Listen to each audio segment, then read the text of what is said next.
Hey guys, welcome to another episode of Electrical Theology, Esoteric Life Coaching, where we learn to take responsibility for our own thoughts, our own actions, and our own emotions.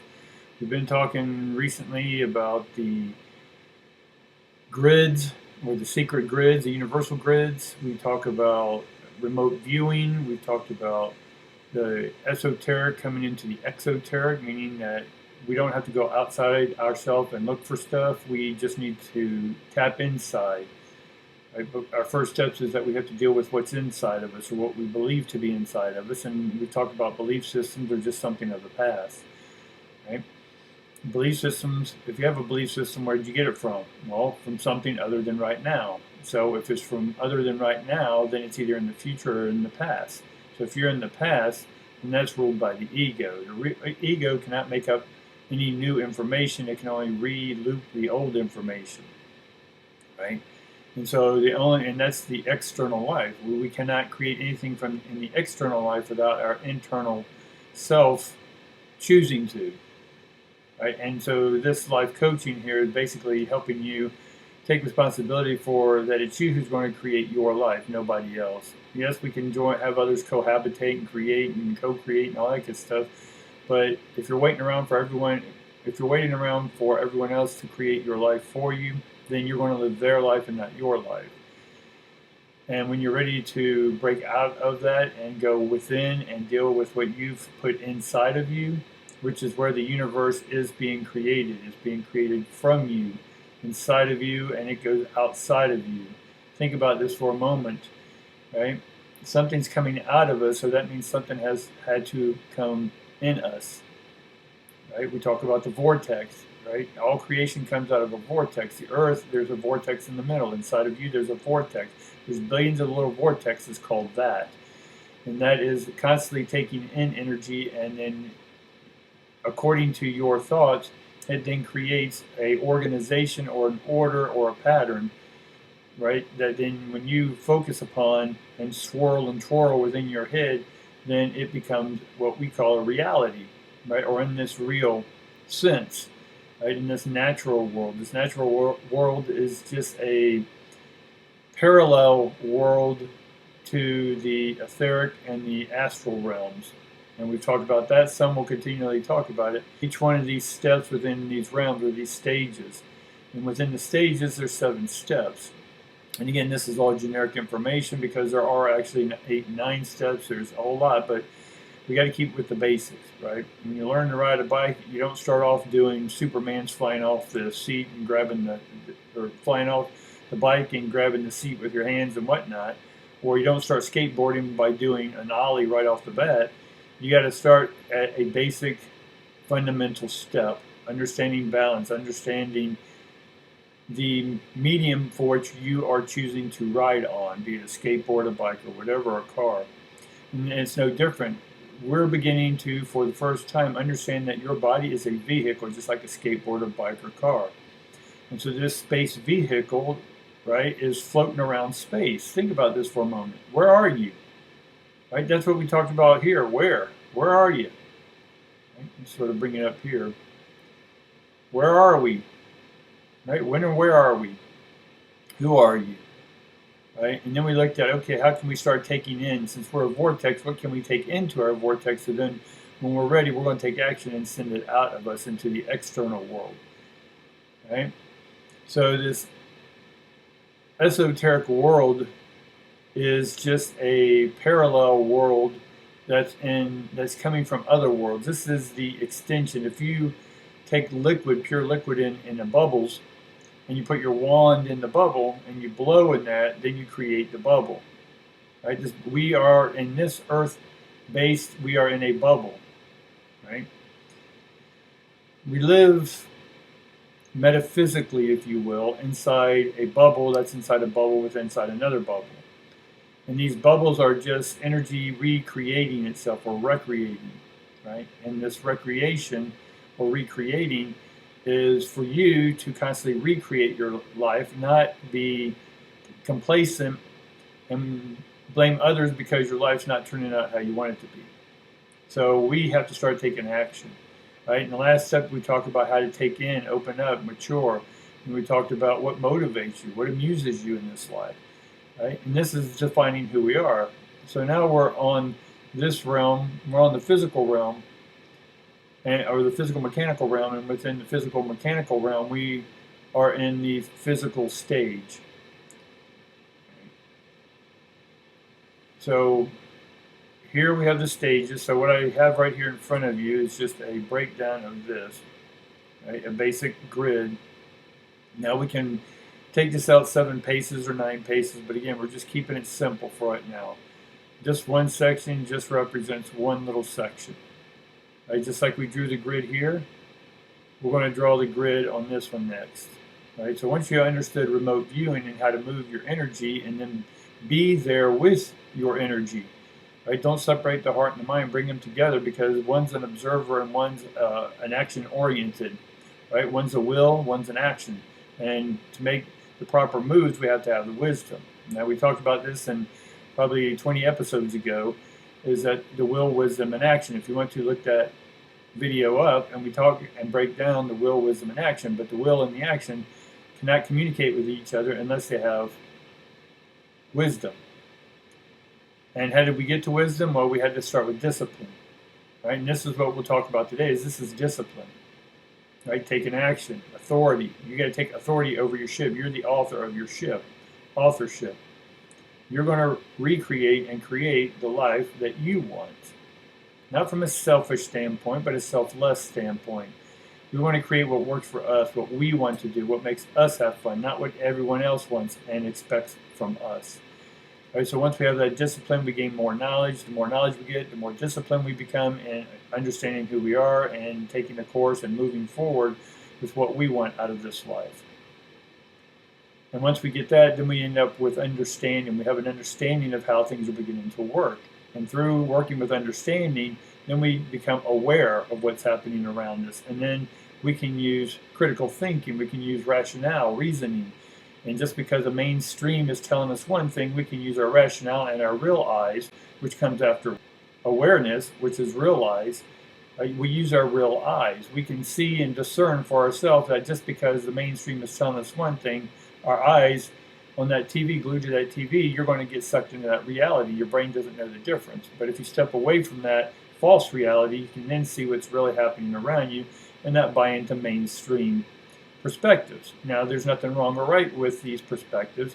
It's just a perspective. But if you are living your life out of fear and not willing to move forward, you're just lazy.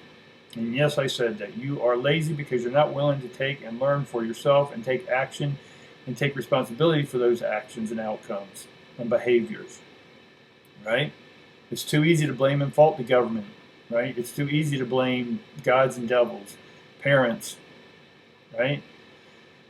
So when you're finally getting frustrated, right, and you're getting so comfortable that energy is going to keep moving, so it's going to disrupt what you have tried to hold together.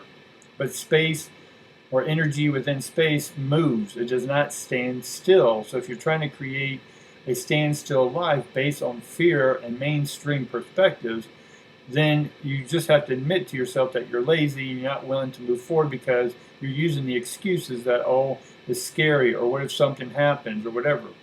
Well, life happens. You're here for a short period of time. How many more days do you want to go living the same life? We talked about this in a few videos ago. If you're living the life you right now, if you are living the life right now, imagine that we don't die till we're 400 years old. Do you want to live the life you're living right now for another 400 years? If the answer is yes, then great. If it's not, then it's time to move. It's time to adapt to the new frequencies coming in, which is consciousness. We'll just call it 7.0 or God 2.0 or whatever. Right, we already have God 2.0 because there's Old and New Testament, so we'll call this God 3.0.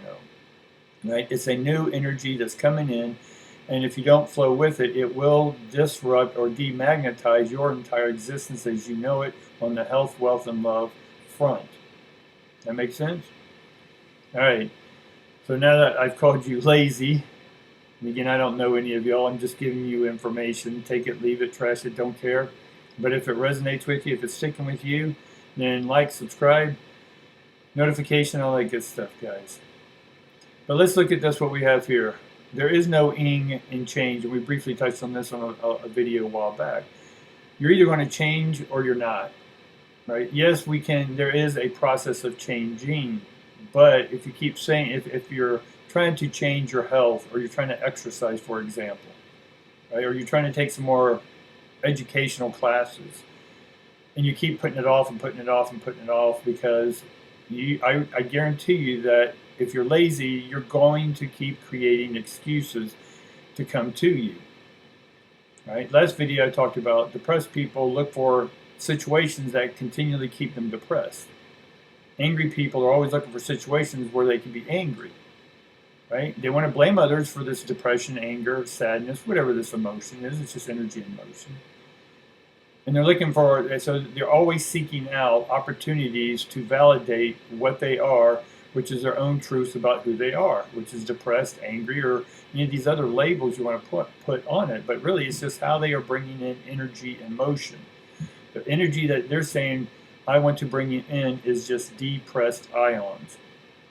It's just aggravation, aggravating ions, right? Or any other words you want to put ions on the end of. It tells you how your life is. Frustration. You're bringing in ions frustrated. What does frustrated ions look like? Well, how do you feel right now if you're frustrated? That's how you brought it in. So if you want to change what you receive, then change the transmission, right? And the way we're going to do that is that we're still in the physical mechanical realm, right? And that there is 3 stages, or mechanical, chemical, electrical.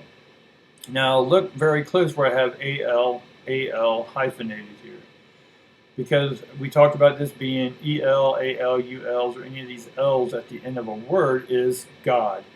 Not the anthropomorphic God, but the electric God, as I describe it. Right? From that, this Shambhala hierarchy God.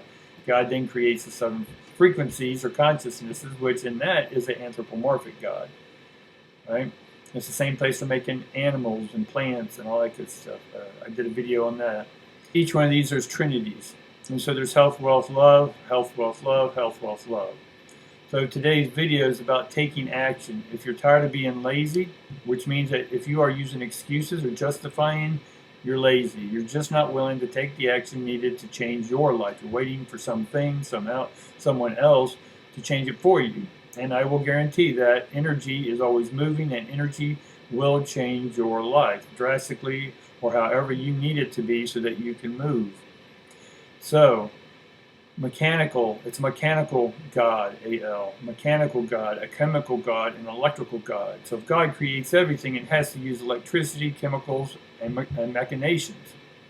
Make sense? Right? So spiritual, same thing. If God is spiritual, right, then you have a spiritual God, a mental God, and a physical God. So which God do you pray to? Right? Are you praying to a physical God to give you physical things, to give you physical health if you're not willing to get up and exercise? Are you asking God for mental, emotional help? Right? Because you're not getting off and educating yourself about emotions, such as understanding neuro-linguistic programming, right? Cognitive behavioral therapy, self-hypnosis, right? Or hypnosis itself, psychology, physiology, anatomy, philosophy, right? When's the last time you read a book by Kierkegaard? When have you read a novel by a great thinker? Right? There's too many to mention. I was going to mention a few, but there's just too many. So, and understanding that these are all just stages within the realm. So what we're talking about here is, but today we're just focused on this one over here. When will you take action?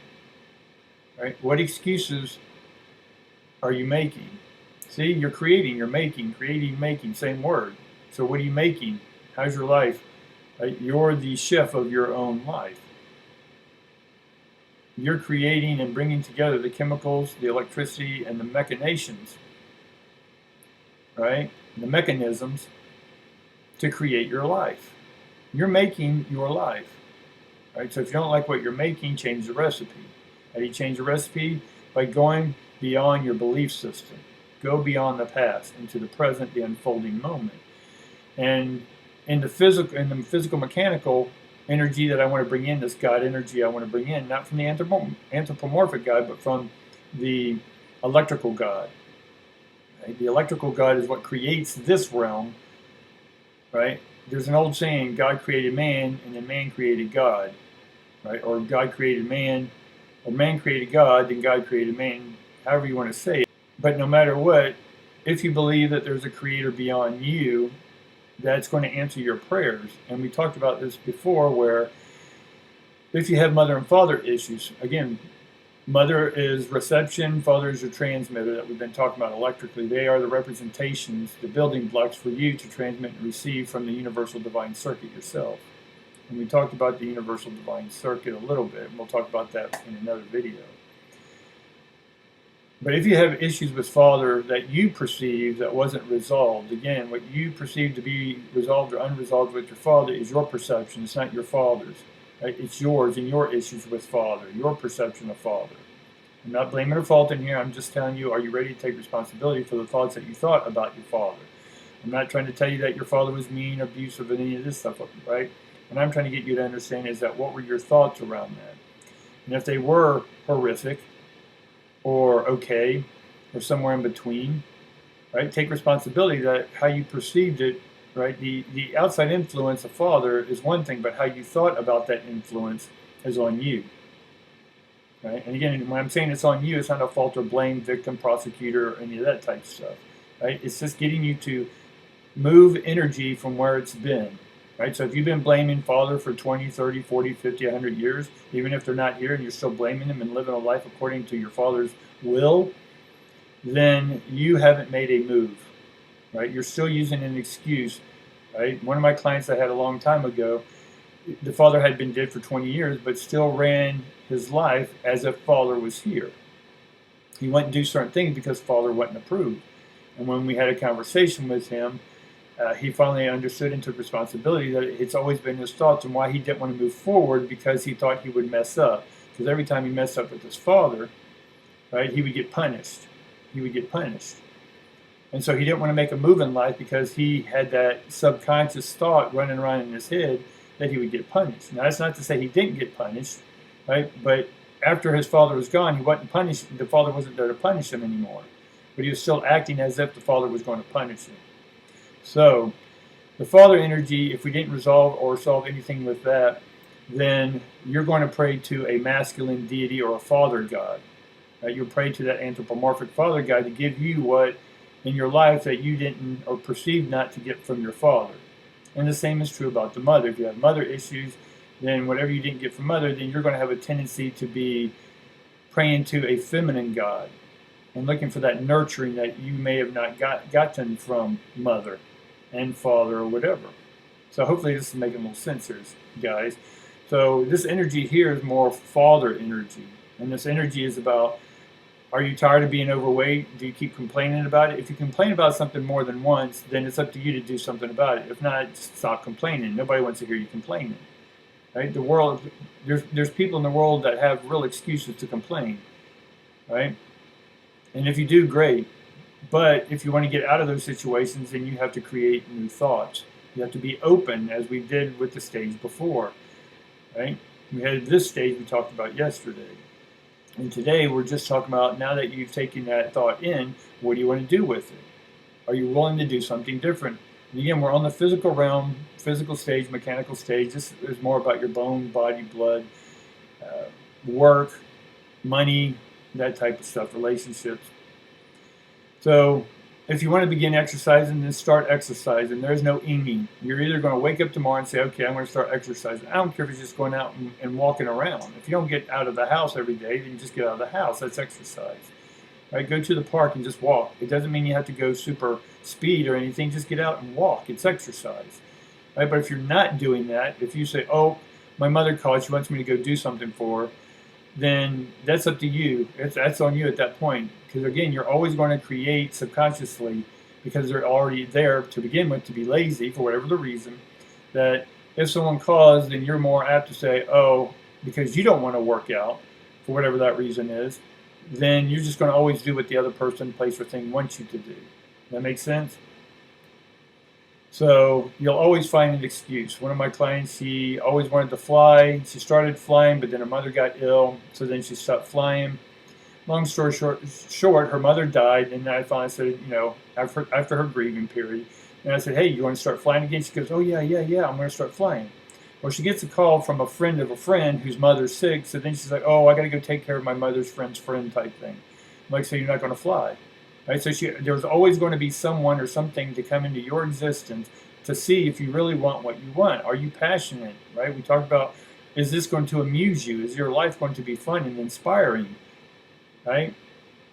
Taking care of someone or flying. Neither one's right or wrong. It's just if your passion is to fly, then nothing's going to stop you from that passion. And now, if everything is stopping you from that passion, then you got to ask yourself, is this really your passion? Right? All right, well, let's get on that. So begin exercising. If you need to, get a coach, get an exercise coach, a life coach, an emotional coach, which would be more up here in the mental realm. But right now, you just want to get a coach, a mentor. Read a book.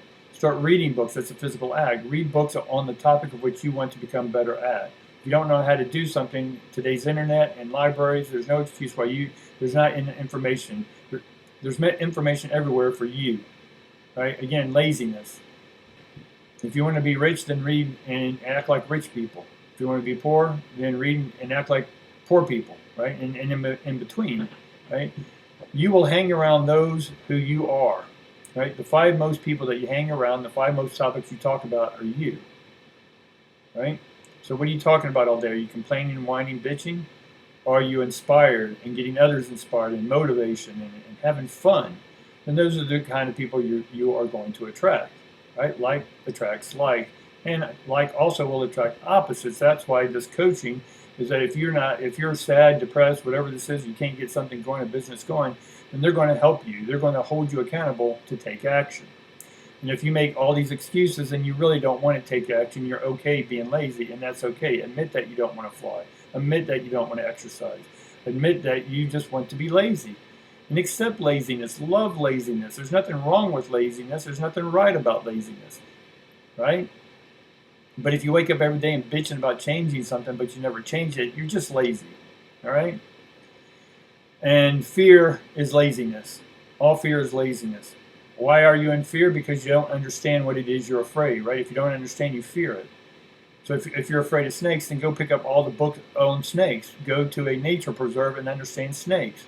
Right? Go operate on a snake. Just find out what snakes are poisonous, which ones aren't. Pick snakes up, put them around your neck, play with them, feed them.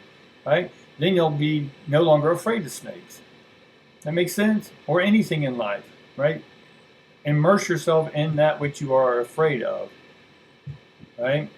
And once you understand it, you're no longer in fear of it. There can be apprehensions.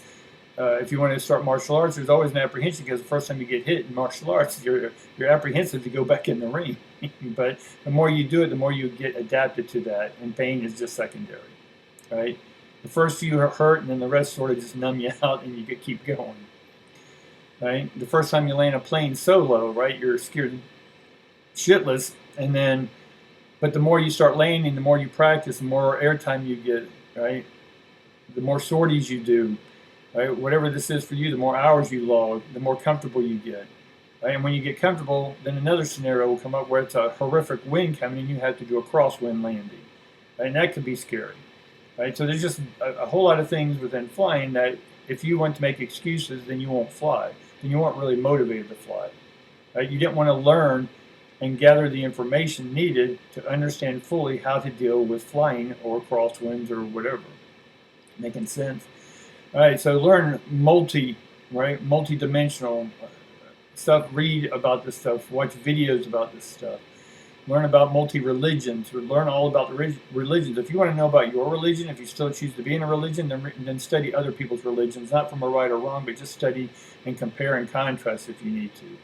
Right? Because you'll find out that most religions all have the same virgin birth stories, if you will, then a life, and then a death, and then a rebirth, right? And they all have these mystical trees or crosses or something to them, but across the board, everyone's just trying to explain life from their own unique perspective regionally.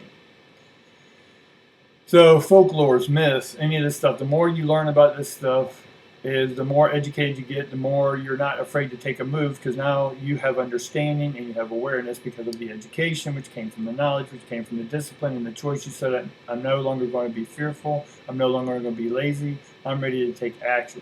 And that's what this step's about, is action, right? Religions, paranormal, metaphysics, any type of that. Read books about this stuff, guys. Psychology, we talked about all this stuff. Read as much as you possibly can. Right? You want to understand law and contracts and stuff, and study contract law, right? Criminal law, whatever this is, understand that. I know it's heavy. I studied law. I didn't become a lawyer. I just studied it because I liked it in certain categories. And it's overwhelming to a brain that's not used to it. But the more you stick with it, the more help you get, the more tutor, the more coaching you get, the more you understand it. The more you're able to use it and utilize it, right? Now, up here in the spiritual electrical realm, right, start meditating, right? You've prayed in this physical realm to a male or female God, and by learning the mythologies and the different religions and all other gods they have and their icons they have, or non-icons they have, then you're going to have a bigger, broader perspective. So then we go away from prayer and we go more into meditation. Meditation is more associated with mediation or mediumship that we've talked about in the last few videos. Right? You put yourself in the center of everything. Not egotistically, but wherever you create around you, 360 is on you. Your life, as you walk, there's a 360 bubble. We talked about the bubble.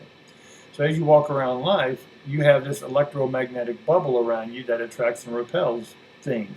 So again, depressed people will seek out depressed situations. Angry people seek out angry situations just to vent that energy because they're not willing to deal with it and look at it. Right? They're afraid of it. Because if they look at it closely, they're afraid that they may not see themselves in the best light. Make sense? But that's what we have to do. We got to look at ourselves from a non-judgmental perspective, and we learn that because of NLP, cognitive behavioral therapy, behavioral modification therapies, any of this type of stuff. Right? You are a health, wealth, and love. You're mechanical, chemical, and electrical. So learn everything you can about these mechanics, about these chemicals, about these electricities inside you. Right? And we get a closer view of understanding that by understanding our physical bodies, our mental bodies, and our spiritual bodies. Right? Through religions and anatomy and stuff like that. All right? So, when will you take action, right? When are you going to act on your ions? Are you responsible enough? And if you're not, that's okay. Learn, study, meditate, pray, whatever this is for you at this point. But when you're ready, it's up to you to move. And there's never a perfect time to move because energy's always moving. So it's like a conveyor belt. You just have to hop on the conveyor belt, right, at the airport, right, or an escalator. If you want to go higher, then you have to time that escalator and then jump on that escalator to take you to a higher location. Right? Well, that about do it for today, guys. I appreciate you hanging out there. And again, like, subscribe, all that good stuff. And look forward to seeing you next video. See you.